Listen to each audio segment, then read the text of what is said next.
পবিত্র জুমার দিন, শুক্রবার দিন অথবা রাত যেই কোনো সময় একটি তাসবিহ পড়িলে আল্লাহ বলেন আমি তোমার হয়ে গেলাম, আজকে আমার কাছে যা চাইবা তাই পাইবা, যেই দোয়া করবা সেই দোয়া কবুল করব, তোমার মনের আশা পূরণ করব। আল্লাহু আকবার। প্রিয় দিনী ভাই এবং মহিলা, মা ও বোনেরা, এই তাসবিহটি, এই দোয়াটি পড়ে যদি আপনি আল্লাহর কাছে রিজিক চান, আপনি রিজিক পাবেন, ধন সম্পদের মালিক হবেন, আপনার অভাব অনটনগুলো আল্লাহ দূর করে দিবে। আপনি ঋণগ্রস্ত থাকলে আল্লাহ আপনার ঋণকে পরিশোধ করে দিবে। বিপদ আপদ বালা মুসিবত দুঃখ কষ্টগুলো আল্লাহ দূর করে আপনার পরিবার সংসারে আল্লাহ শান্তি দিবে, সুখ দিবে, বরকত দিবে। আল্লাহু আকবার। তাই অবশ্যই আপনারা পবিত্র জুমার দিন এবং রাত যেই কোনো সময় সুযোগ পাবেন, এই সহজ ছোট আমলটি একবার হলেও করুন। এই আমলটি করলে আল্লাহ বলেন আমি তোমার হয়ে গেলাম, আজকে আমার কাছে তুমি যা চাইবা তাই পাইবা। প্রিয় দিনী ভাই এবং মহিলা, মা ও বোনেরা, পবিত্র জুমার দিন অথবা রাত যখনই আপনি এই দোয়াটি তাসবিহটি পড়বেন, আল্লাহ রাব্বুল আলামিন বলেন ও আমার বান্দা বান্দি, আমি তোমার হয়ে গেলাম।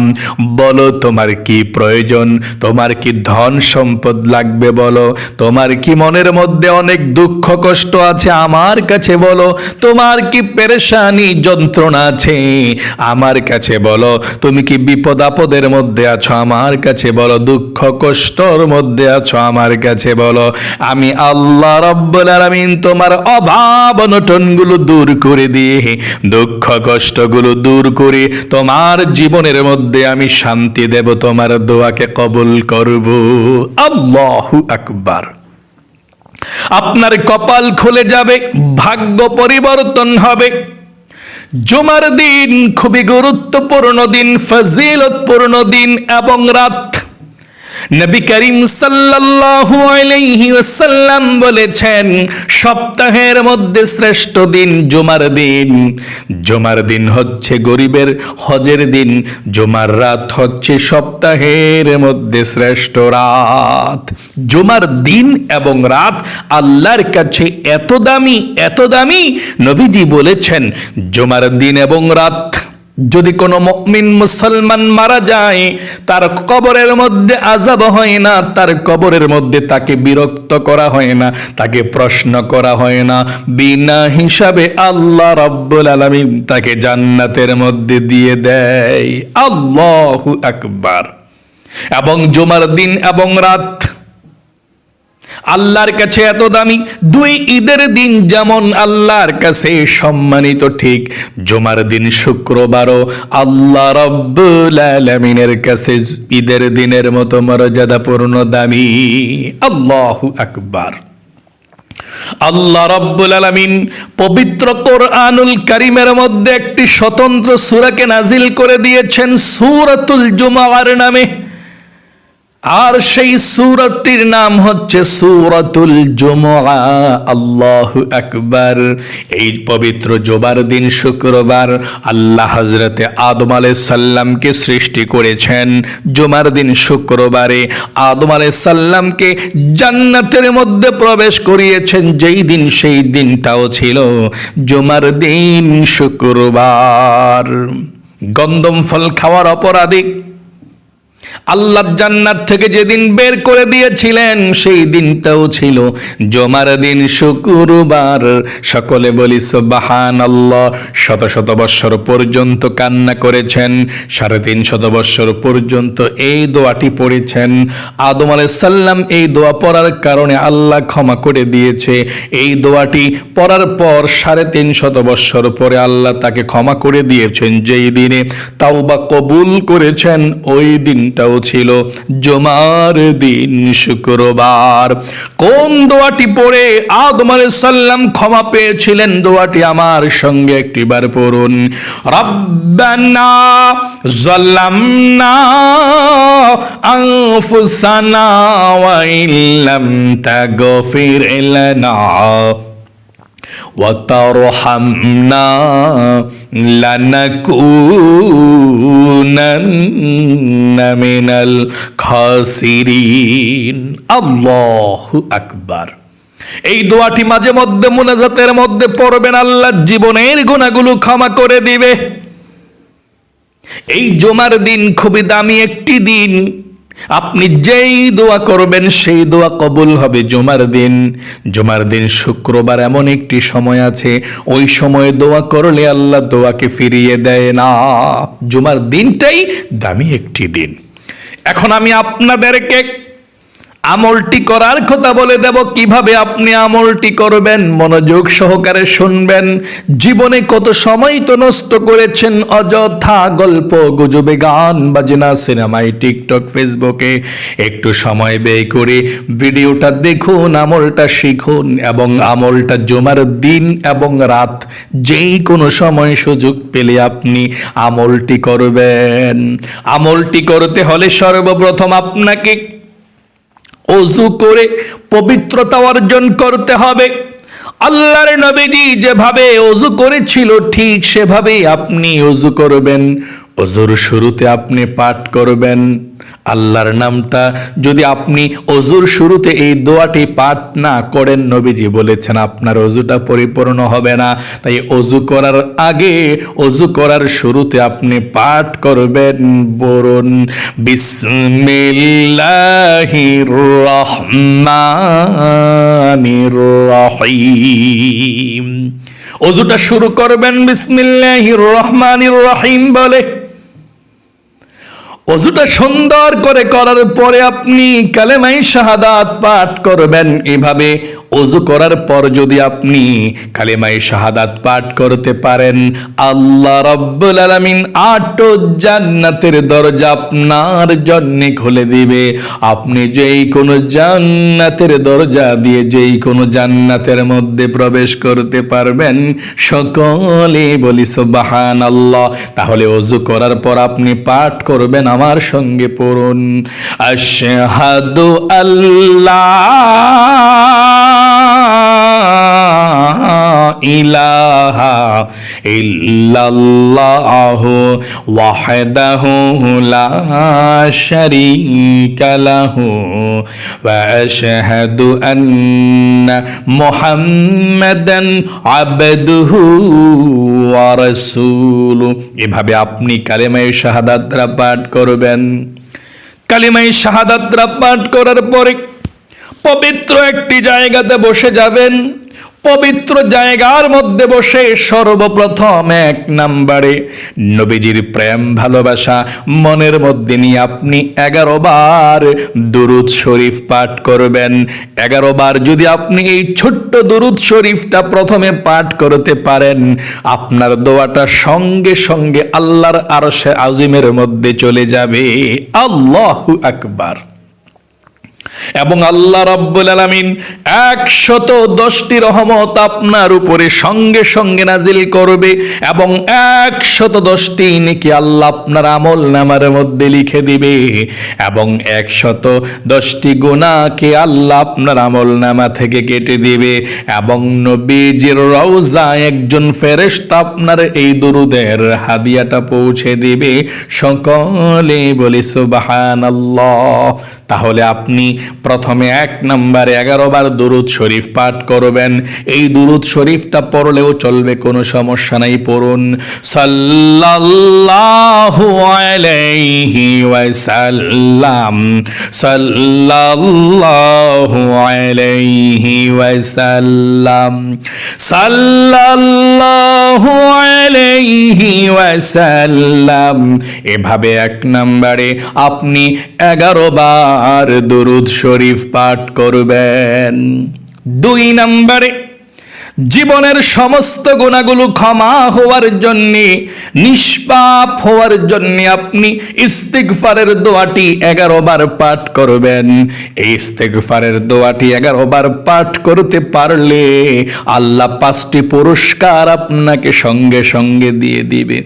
1 নম্বরে জীবনের সমস্ত গুনাহগুলো আল্লাহ আপনার ক্ষমা করে আপনাকে শিশুর মতো বানিয়ে দেবে। 2 নম্বরে আল্লাহ আপনাকে জান্নাতের মধ্যে প্রবেশ করাবে। 3 নম্বরে জান্নাতের নহর থেকে শরবত পান করাবে। 4 নম্বরে আল্লাহ আপনার অভাব অনটন গুলো দূর করে দিবে। 5 নম্বরে আল্লাহ আপনাকে নেক সন্তান, নেক ছেলে মেয়ে দান করবে। আল্লাহু আকবার। তাহলে আপনি এই ইস্তিগফারের দোয়াটি 2 নম্বরে 11 বার পাঠ করবেন। আমার সঙ্গে সঙ্গে পড়ুন দোয়াটি। এই দোয়াটি পাঠ করলেই চলবে। আস্তাগফিরুল্লাহ ওয়া আতুবু ইলাইহি, আস্তাগফিরুল্লাহ ওয়া আতুবু ইলাইহি, আস্তাগফিরুল্লাহ ওয়া আতুবু ইলাইহি। 3 নম্বরে লা ইলাহা ইল্লাল্লাহ, এই দোয়াটি 100 বার পাঠ করবেন। 100 বার পাঠ করলে আল্লাহর আরশ আজিমের মধ্যে একটি নূরের খুঁটি আছে, সেই নূরের খুঁটি হেলতে থাকে, দুলতে থাকে। আল্লাহ রাব্বুল আলামিন বলেন, রে নূরের খুঁটি কি হয়েছে তোর, হেলতেছিস কেন, দুলতেছিস কেন? নূরের খুঁটি বলে, আল্লাহ জমিনের মধ্যে তোমার একজন গুনাহগার বান্দা বান্দী লা ইলাহা ইল্লাল্লাহ পাঠ করেছে, আর এখনো পর্যন্ত তার গুনাহগুলো ক্ষমা করা হয় নাই। ও আল্লাহ, আমি কিভাবে স্থির হতে পারি? আল্লাহ রাব্বুল আলামিন বলেন, নূরের খুঁটি রে, তারা কি আমাকে দেখেছেন? আল্লাহ দেখে নাই। জান্নাত দেখেছেন? আল্লাহ দেখে নাই। জাহান্নাম দেখেছেন? আল্লাহ দেখে নাই।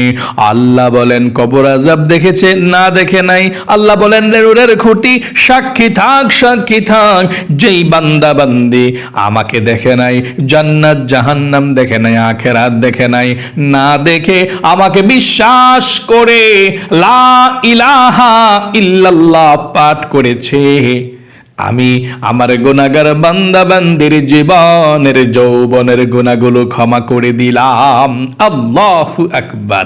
আপনি লা ইলাহা ইল্লাল্লাহ, লা ইলাহা ইল্লাল্লাহ, লা ইলাহা ইল্লাল্লাহ, লায়ের মধ্যে টান দিবেন, লা ইলাহা ইল্লাল্লাহ, লা ইলাহা ইল্লাল্লাহ। এভাবে আপনি 100 বার পাঠ করবেন। 100 বার পড়ার পরে একবার শুধু পুরাটা কালেমা পড়বেন। এভাবে পড়ুন, লা ইলাহা ইল্লাল্লাহু মুহাম্মাদুর রাসূলুল্লাহ সাল্লাল্লাহু আলাইহি ওয়াসাল্লাম। 4 নম্বরে আপনি এই দোয়াটি 41 বার পড়বেন। এই দোয়া পাঠ করলে আল্লাহ রিজিক দেয়, ধন সম্পদ দেয়, অভাব অনটনগুলো আল্লাহ দূর করে আপনাকে ধনী বানাবে। এই দোয়াটি আপনি 41 বার পড়বেন এভাবে, ইয়া রাজ্জাকু ইয়া আল্লাহ, ইয়া রাজ্জাকু ইয়া আল্লাহ, ইয়া রাজ্জাকু ইয়া আল্লাহ। এভাবে আপনি 41 বার পর্যন্ত পাঠ করবেন। ইয়া রাজ্জাকু ইয়া আল্লাহ, ইয়া রাজ্জাকু ইয়া আল্লাহ 41 বার। 5 নম্বরে আপনি 41 বার আল্লাহ রাব্বুল আলামিনের এই নামটি পাঠ করবেন। আল্লাহ বলবেন, আমি তোমার হয়ে গেলাম, বলো বলো আমার বান্দা বান্দি তোমার কি প্রয়োজন? নবীজি বলেছেন, এই দোয়াটি পড়ে আল্লাহর কাছে যাও, যা চাইবা তাই পাইবা, যেই দোয়া করবা সেই দোয়া কবুল হবে, মনের আশা পূরণ হবে। আল্লাহু আকবার। তাহলে আপনি এই ছোট্ট দোয়াটি, আল্লাহর নামটি 41 বার পাঠ করবেন। এভাবে আমার সঙ্গে পড়ুন, ইয়া যাল জালালি ওয়াল ইকরাম, ইয়া যাল জালালি ওয়াল ইকরাম, ইয়া যাল জালালি ওয়াল ইকরাম। এভাবে আপনি 41 বার পাঠ করবেন। 6 নম্বরে আবারও আপনি প্রথমের মতো 11 বার দুরূদ শরীফ পাঠ করবেন, যেমন সাল্লাল্লাহু আলাইহি ওয়াসাল্লাম, সাল্লাল্লাহু আলাইহি ওয়াসাল্লাম, সাল্লাল্লাহু আলাইহি ওয়াসাল্লাম। তারপরে আপনি আল্লাহর কাছে দোয়া করবেন, মুনাজাত করবেন। মুনাজাত করে চোখের পানি ছেড়ে দিয়ে জীবনের সমস্ত গুনাহগুলো প্রথমে ক্ষমা চাইবেন, মাপ চাইবেন। আল্লাহর কাছে জীবনের সমস্ত গুনাহগুলো ক্ষমা চাইবেন, মাপ চাইবেন। পরিবার সংসারের সবাইকে যাতে আল্লাহ ভালো রাখে, বিপদ আপদ থেকে বাঁচিয়ে রাখে, আপনি আল্লাহর কাছে বলবেন। আপনার মনের মধ্যে যে স্বপ্ন আছে, আশা আকাঙ্ক্ষা আছে, আপনার মনের সকল নেক আশাগুলোকে আল্লাহ পূরণ করে দিবে। মনের ব্যথাগুলোকে আল্লাহ দূর করে, দুঃখ কষ্টগুলো আল্লাহ দূর করে আপনার জীবনকে সুন্দর করে দিবে। আল্লাহু আকবার। তাহলে প্রিয় দিনী ভাই এবং মহিলা, মা ও বোনেরা, আপনি আল্লাহর কাছে জীবনের গুনাহগুলো ক্ষমা চাইবেন, রহমত চাইবেন, বরকত চাইবেন, পরিবার সংসারে শান্তি চাইবেন। মা বাবা, দাদা দাদি, নানা নানি, বন্ধু বান্ধব যারা অন্ধকার কবরে চলে গিয়েছে, সবার জন্য আপনি মুনাজাত করে দোয়া করবেন। আশা করি খুব সুন্দর করে আপনি বুঝতে পেরেছেন। আল্লাহ আপনাকে ভালো রাখুক, আপনার জীবনকে সুন্দর করুক, বিপদ আপদগুলো দূর করুক। এই শুক্রবার রাতে অথবা দিনে যেই কোনো সময় একটিবার হলেও আপনি আমলটি করে দেখুন, আপনার জীবনটাকে আল্লাহ সুন্দর করে দিবে। তাহলে আজ এই পর্যন্তই। আল্লাহ আপনাদের সকলকে ভালো রাখুক, আল্লাহ সুখে রাখুক। জীবনে একবার হলেও মক্কা মদিনায় যাওয়ার তৌফিক দেখ। সকলে কমেন্ট বক্সের মধ্যে লিখবেন আমিন এবং ভিডিওতে একটি লাইক দিবেন। যারা কমেন্ট বক্সের মধ্যে আমিন লিখে দোয়াতে অংশগ্রহণ করেছেন, ও আল্লাহ তাদেরকে তুমি কবুল করো, মঞ্জুর করো, জীবনে একবার হলেও মক্কা মদিনায় নাও, আমিন। আজ এই পর্যন্তই। আবারও অন্য কোনো ভিডিওতে দেখা হবে ইনশাআল্লাহ। সেই পর্যন্ত আপনাদের সকলের সুস্বাস্থ্য আল্লাহর কাছে কামনা করে আজ এখানে বিদায় নিচ্ছে। আসসালামু আলাইকুম ওয়া রাহমাতুল্লাহি ওয়া বারাকাতুহু।